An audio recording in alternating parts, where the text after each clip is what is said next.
Bom dia, turma. Estamos no nosso curso de redação, dando continuidade ao nosso programa. Na semana passada, nós estávamos vendo o mesmo assunto de hoje. Hoje nós vamos dar continuidade e a continuidade que foi interrompida pela retap da aula passada. E agora nós voltamos ao texto dissertativo argumentativo, nosso objeto de conhecimento. Então, nosso objeto de conhecimento, texto dissertativo argumentativo, mais precisamente a macroestrutura desse texto, no gênero textual, texto dissertativo argumentativo. Exatamente porque o texto dissertativo argumentativo é um gênero textual, né, e ele é também uma modalidade. Tá? Nós vimos dois aí no objeto de conhecimento, tem uma subdivisão. A produção inicial desse texto e os articuladores metadiscursivos de formulação textual. Então, veremos hoje alguns dos articuladores chamados metadiscursivos. Tá? Eles articulam falando, fazendo referência ao próprio texto. Tá? Por isso que é metadiscurso, tá? Metadiscursivos. E quais são esses? Os de segmento textual, de inclusão de tópico e interrupção, inclusão de tópico e interrupção ou reintrodução de tópico. Bom, vocês já viram, né, até o segmento que nós estávamos na semana passada, nós desenvolvemos o projeto de texto. Vimos os passos, como fazer, definir o que definir e tal. Vamos dar uma volta, fazer uma volta aí para relembrar vocês em que pé nós estávamos, para nos dedicarmos, né, hoje eu também estou nessa, à produção inicial do texto. Relembrando os temas em torno do assunto educação, que digamos assim, tem uma maior abrangência. A delimitação que nós demos 4 para vocês. Seguindo aí na ordem, no sentido horário, né? No sentido horário, nós vimos perspectivas do Brasil com a implantação do novo ensino médio. Demos outro tema possível, caminhos para uma educação inclusiva de qualidade no Brasil, ou desafios da educação brasileira em tempos de pandemia.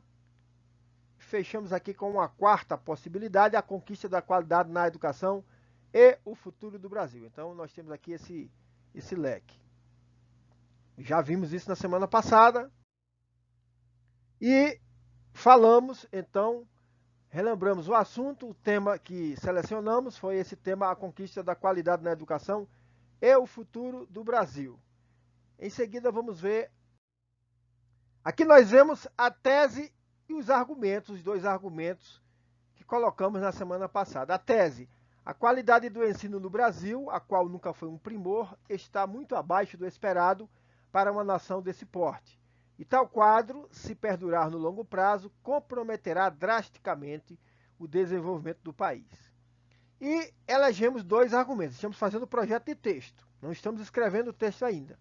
O argumento 1 seria: uma educação de qualidade é capaz de conduzir a humanidade ao progresso e garantir o desenvolvimento econômico e o crescimento do país. E o argumento 2: apesar dos índices educacionais qualitativos baixíssimos, o Brasil investe mais em educação do que alguns países ricos, o que demonstra que a relação custo-benefício do investimento aqui é péssima.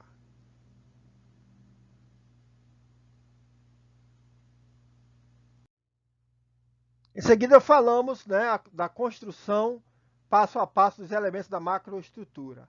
A macroestrutura que vocês veem aí em vermelho tem uma introdução, um desenvolvimento com seus argumentos e a conclusão. A introdução, formada pelo gancho, mais a tese, mais o plano de desenvolvimento, e o desenvolvimento formado pelos argumentos. No caso aí, elegemos 2 argumentos, e cada um desses parágrafos de desenvolvimento é formado por tópico frasal, mais um aprofundamento e o fechamento, que é uma espécie de mini conclusão ali de cada parágrafo. E, finalmente, a conclusão, né, com a retomada da tese, mais a conclusão, mais propostas / solicitações, de acordo com o pedido, né, o pedido que seja feito no enunciado. Nós vimos também, então, agora um texto, né? Vamos ver agora um texto. Agora já é a parte nova. Vocês têm aí um texto que seria a arte de ficar para trás mesmo quando se está à frente. Aí é um texto em resposta, né, àquele tema dado. As estatísticas revelam, no quinto e no nono ano do ensino primário no Brasil, mais de 60% dos alunos não conseguem interpretar textos e fazer cálculos básicos. Em outros níveis, a defasagem também é grande. No ranking mundial das 300 melhores universidades, só há 25 brasileiras. A qualidade do ensino no país, que nunca foi um primor, está muito abaixo do esperado para uma nação desse porte. Em longo prazo, o desenvolvimento do país será drasticamente prejudicado se esse quadro perdurar. Então aí você tem a presença de um gancho a partir de dados estatísticos. Você entra no assunto. O gancho é aquilo que já existe e que você pega como uma espécie de portal aí para introduzir o seu leitor no assunto. A partir daí você vê que tem a tese, né? A tese com aquela que nós anunciamos palavra por palavra, não é obrigado a ser. Aí quando você faz o planejamento, você coloca a tese ali do lado e você insere a tese no texto, não significa que seja palavra por palavra, né? Mas está aí basicamente a tese e você tem então um tema. Nessa tese você tem um posicionamento, tema, o posicionamento e aí temos a consequência, inclusive, né? Que já é alguma coisa que se adianta do desenvolvimento.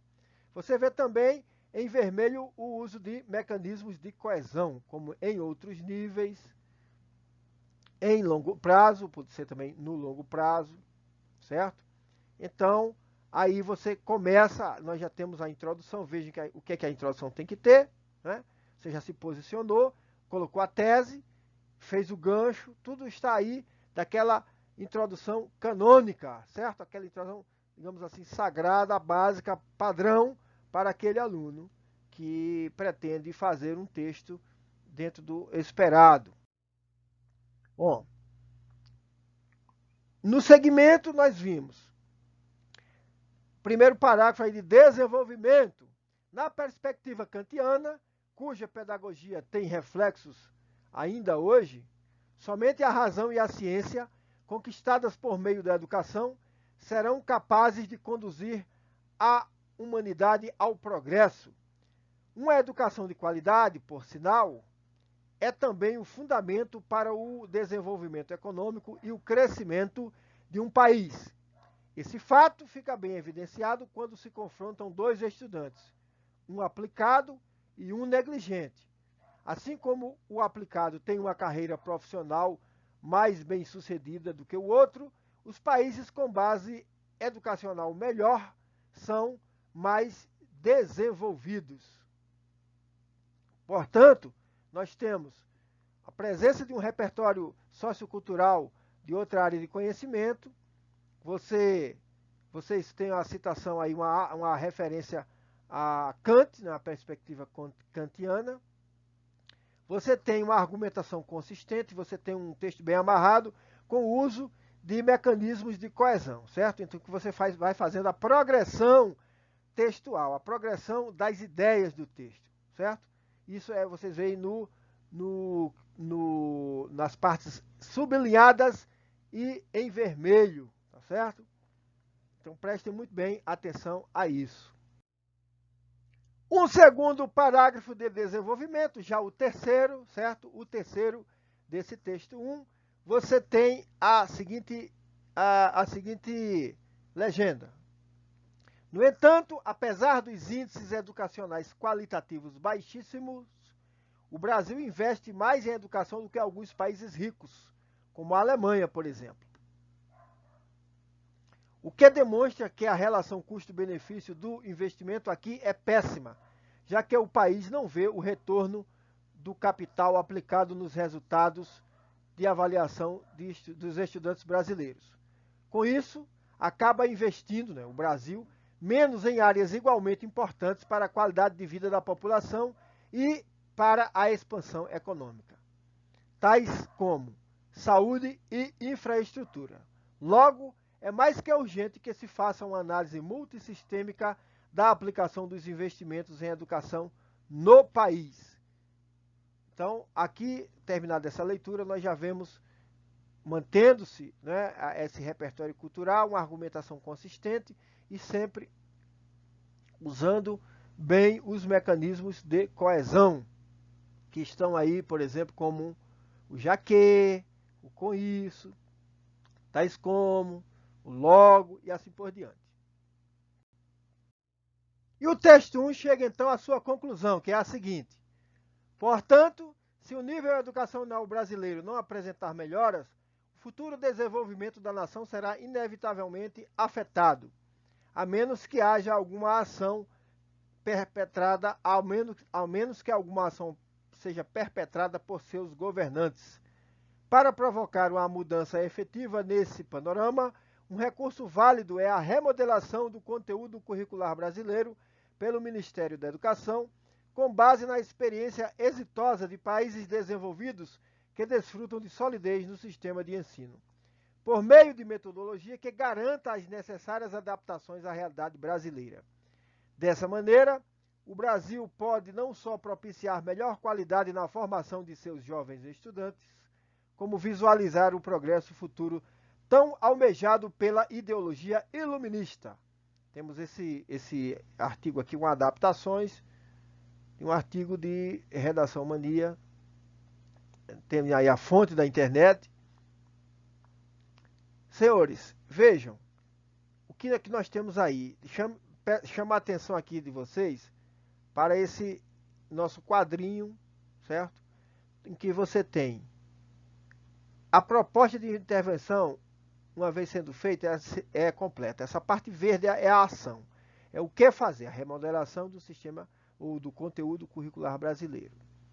Agora, não adianta dar a sugestão sem dizer quem tem que fazer. Então, quem é que vai ter de fazer esse agente? O Ministério da Educação. A finalidade, não é só dizer algo que vai ser feito por quem, mas com que finalidade se vai fazer isso? Então, o que é que nós temos como finalidade? É provocar uma mudança efetiva nesse panorama, esse panorama adverso. E o modo ou o meio como se deve fazer vai ser o quê? O modo, usar uma metodologia que permita, né, garanta as necessárias adaptações à realidade brasileira. Então, além disso, então você vai dizer, não adianta só copiar acriticamente, pegar o que é feito num país, porque cada país tem a sua peculiaridade, mas você tem muito a aprender dali. E, a partir de então, o que é que você vai fazer?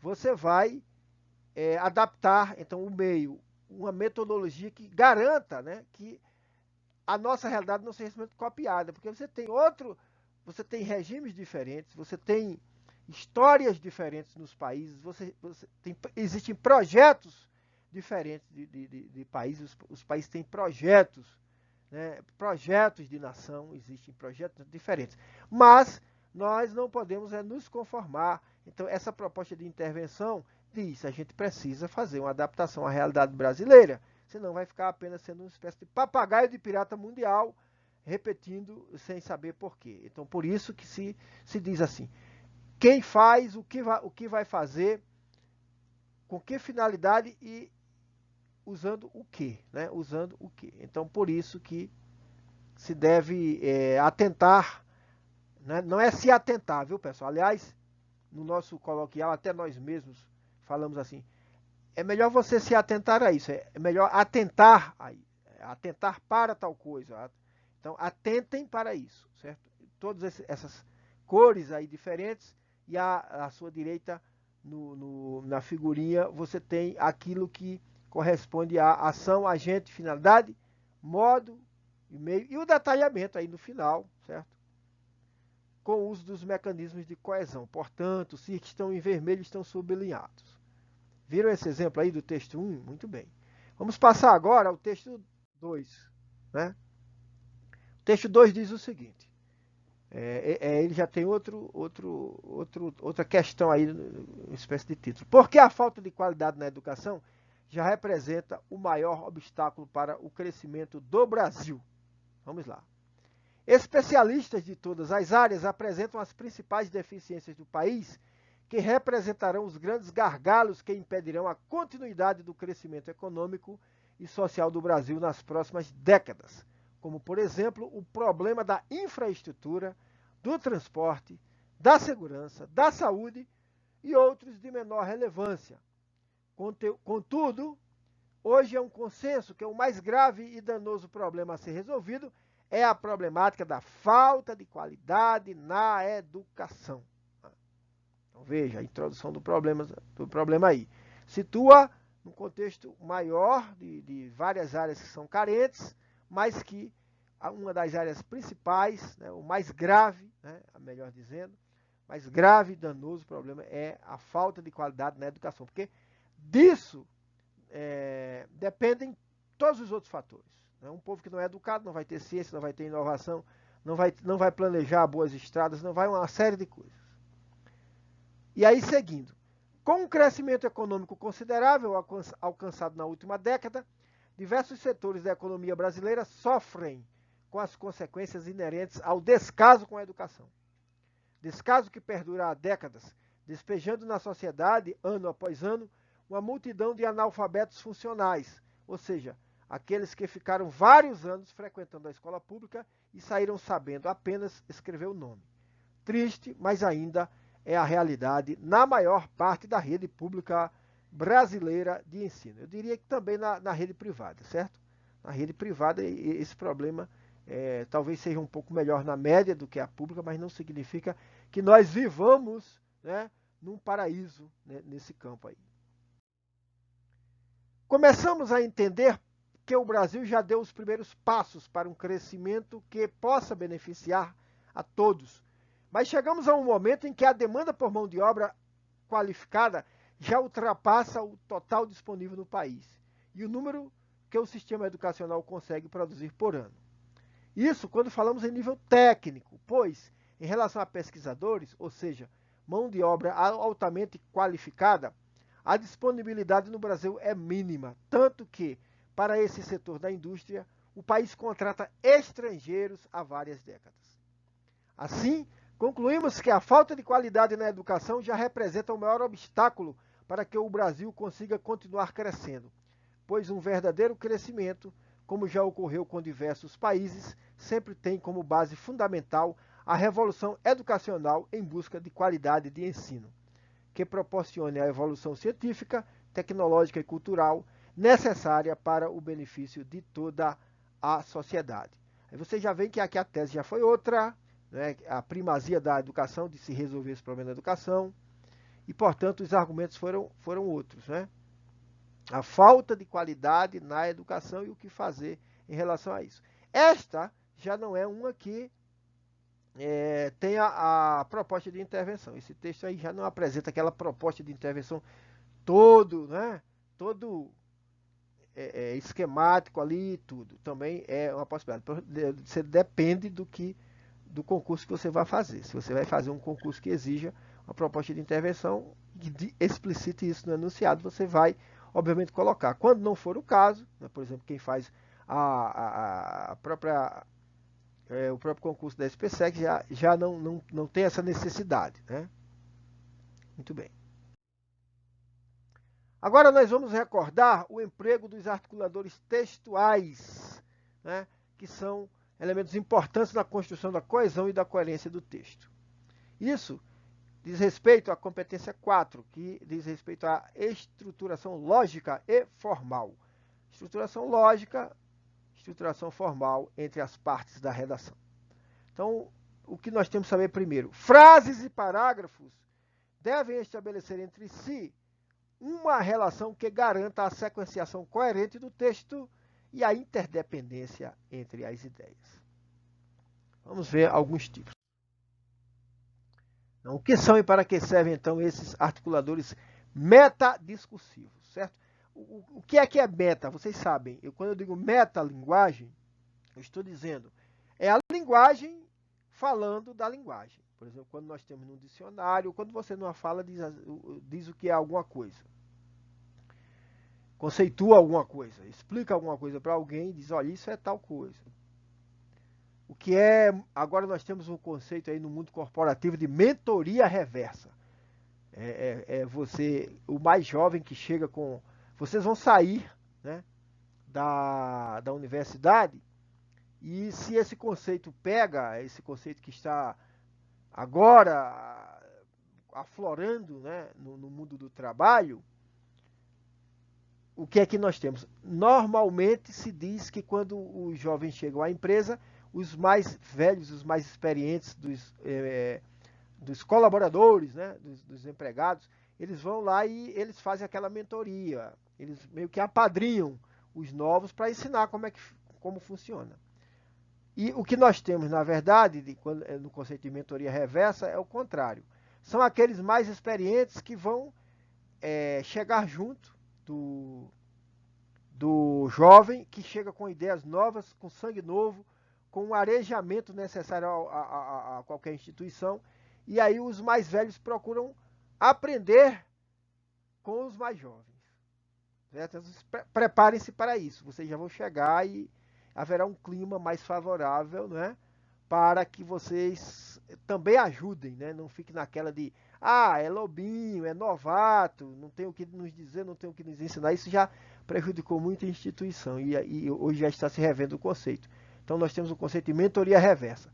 Muito bem, isso que eu fiz agora, explicando o que é mentoria reversa, é algo que é metadiscursivo, metalinguístico, certo? Então eu estou usando a linguagem para explicar algo da linguagem, um conceito da linguagem e mentoria, é um termo até, digamos assim, tem um pouco técnico aqui. E o que são os articuladores metadiscursivos? Então são aqueles que tomam como objeto o próprio texto, ou seja, eles comentam de alguma forma a própria enunciação, o próprio texto. Poderíamos até dizer metatextual, mas é metadiscursivo. E o que é que eles fazem também? Eles contribuem para construir a argumentação e para estabelecer a organização e a progressão textual. O texto tem que andar, você não vai simplesmente justapor frases que vêm à cabeça, isso é muito comum. O aluno vai fazer uma redação sobre determinado tema, e aí ele lembra um pouquinho, diz alguma coisa, ponto. Ou então deixa uma vírgula ali, o texto em aberto, pensa outra coisa, mas não articula. E fica uma espécie de Frankenstein textual. Então, para isso existem os articuladores metadiscursivos. Esses têm alguns tipos, vamos ver alguns desses tipos. Muito bem. Eles podem ser do tipo organizador textual, eles podem ser de segmento textual, eles podem ser delimitadores de domínio, podem ser de inclusão de tópico e podem ser de interrupção ou reintrodução de um tópico. Vamos ver exemplos disso aí. Vamos ver os organizadores textuais, exemplificando então. O que é que eles fazem? Ou seja, fazer é ter a função de. Então, tem a função de estruturar a linearidade do texto, né? Organizar esse texto em uma sucessão de fragmentos complementares que facilitam o tratamento interpretativo. Então, pronto. Então, vejam, por exemplo, eles também se escrevem em séries para marcar a abertura, a intermediação e o fechamento. Então, por exemplo, quando eu digo, vou falar de um assunto, digo, primeiro, ou primeiramente, tal coisa. Aí você vai, coloca o assunto, o conteúdo. Depois, tal coisa. Esse depois a gente associa muito a tempo, mas ele pode ser usado também para algo que vem em sequência do que se tem a dizer, né? Em seguida, ou enfim, e assim por diante. Por um lado, aí eu já abro, já levanto a bola para depois bater. Por outro lado, entre esses existem os argumentos. Entre esses articuladores existem os argumentos, existe a progressão textual. Em primeiro lugar, quando você diz em primeiro lugar, isso acontece muito, vocês dizem em primeiro lugar e não dizem em segundo lugar depois. Né? Então tenham cuidado com isso. Eles têm que ser, alguns deles são correlacionados. São correlatos ali, certo? Assim. Por último, né? Um outro tipo, né, é dos introdutores de tópico. O que é que eles fazem? Eles prestam-se a mostrar ao interlocutor, seja quem está lendo, quando o tópico está sendo introduzido. Eles lembram a você, olha, então, quanto a tal coisa, entendeu? Em relação a tal coisa, ele introduz esse tópico, um tópico diferente. No que diz respeito a tal coisa. Então, eu estou falando de vários elementos, e aí eu falei antes, não disse muito, às vezes não é numeração, eu ainda faço a numeração, e depois, quanto a esse aspecto, aí esse aspecto que eu já falei, o aspecto econômico, aí eu introduzo aquilo ali, coloco no início do tópico justamente esse avisozinho que é o articulador metadiscursivo. No que tange a, no que concerne a, com referência a, relativamente a, né? No atinente a. Exemplos: o Hospital de Montenegro confirmou que o homem foi internado no local, mas não deu detalhes a respeito de sua identificação. Então, ele introduziu esse tópico. Quanto a esse assunto, prefiro não dar minha opinião.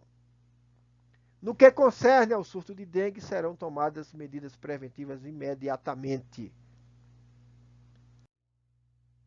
O terceiro tipo de articuladores metadiscursivos é interrupção ou reintrodução de tópico. Né? Então, o que eles servem? Qual a função deles? Né? Eles têm a função de marcar, servem para marcar quando o tópico é interrompido. Eles marcam a interrupção do tópico ou a reintrodução do tópico. Quando você faz uma digressão, aí você volta, certo? Vamos lá. Quanto aos estudos sobre, é interessante lembrar que você volta, você estava falando sobre um assunto, e aí você diz mais alguma coisa, você volta aquilo. Voltando a tal assunto, a tal aspecto, quanto ao estudo sobre a etiologia e prevenção das deficiências, você tinha falado alguma coisa antes sobre, só falado assim, etiologia, né, que é o estudo da descrição das enfermidades e tudo. Você sabe isso de outras disciplinas.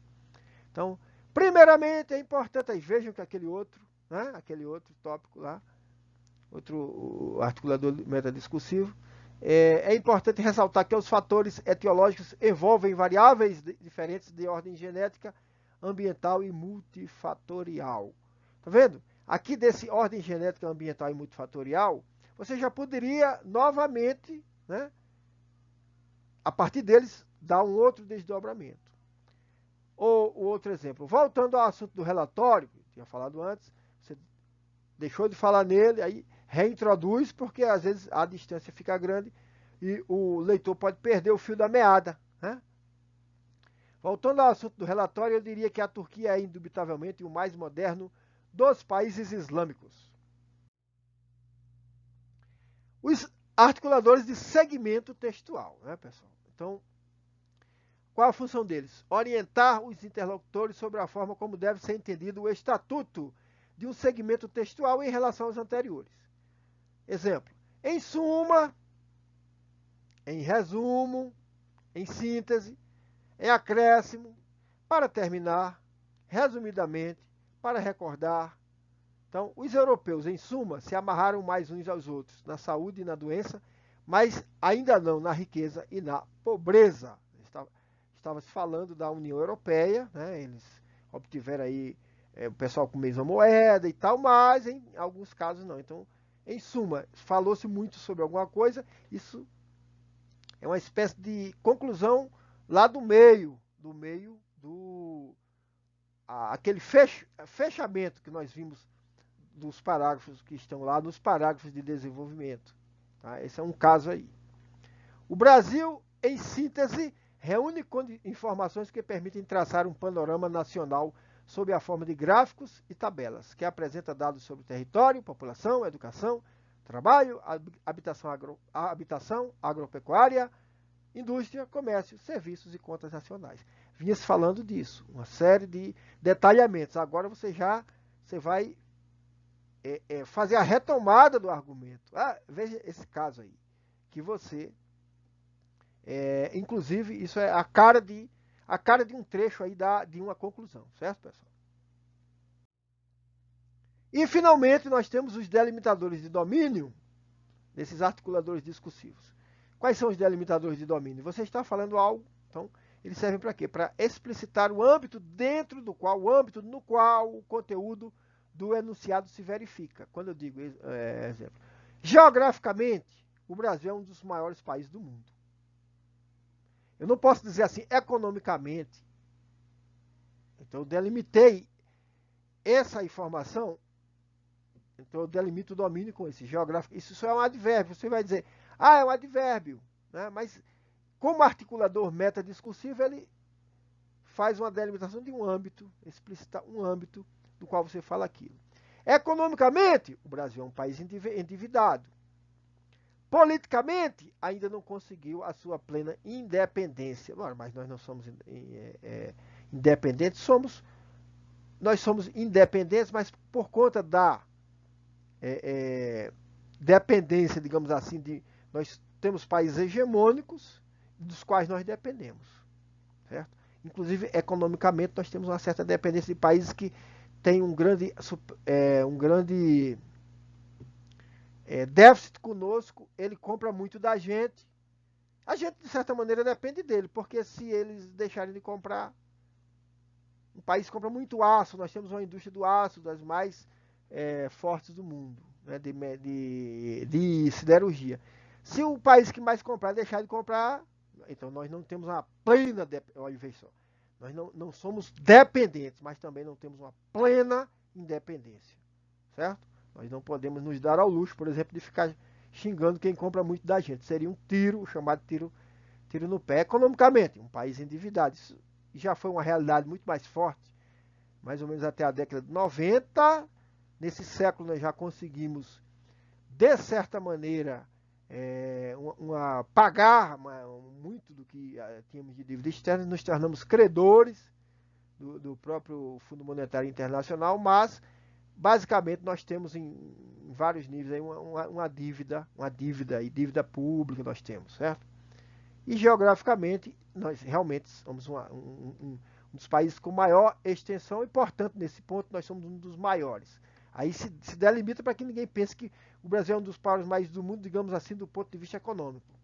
Embora seja, se você abrir assim os 10 maiores países do mundo, então o Brasil seria um dos 10 maiores países do mundo. Já chegou a ser o 6º, hoje está lá para 9º, por aí assim.